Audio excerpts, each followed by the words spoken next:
ખ્યાતનામ લોક સાહિત્ય કલાકાર ભીખુદાન ગઢવીએ કરી છે મોટી જાહેરાત। આજીવન લોક ડાયરો નહીં કરવાનો ભીખુદાન ગઢવીએ લીધો નિર્ણય। આઈ શ્રી પીઠળમાના કાર્યક્રમમાં ભીખુદાન ગઢવીએ છેલ્લા લોક ડાયરાની જાહેરાત કરી। એબીપી અસ્મિતા સાથે ટેલિફોનિક વાતચીતમાં ભીખુદાન ગઢવીએ કહ્યું કે હવે મારી ઉંમર અને તબિયત નાદુરસ્ત રહે છે। હવે પાછલી જિંદગીમાં ભગવાનના ભજન કરવાનો નિર્ણય કર્યો છે।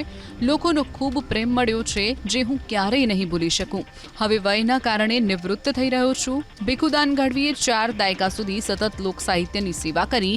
લોક સાહિત્યની સેવા કરવા બદલ દેશની સરકારે ભીખુદાન ગઢવીને પદ્મશ્રીથી પણ નવાજ્યા છે।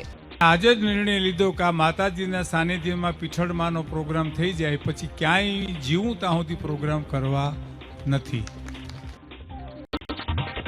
ખ્યાતનામ લોક સાહિત્ય કલાકાર ભીખુદાન ગઢવીએ કરી છે મોટી જાહેરાત। આજીવન લોક ડાયરો નહીં કરવાનો ભીખુદાન ગઢવીએ લીધો નિર્ણય।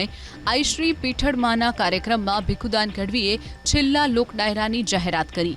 એબીપી અસ્મિતા સાથે ટેલિફોનિક વાતચીતમાં ભીખુદાન ગઢવીએ કહ્યું કે હવે મારી ઉંમર અને તબિયત નાદુરસ્ત રહે છે।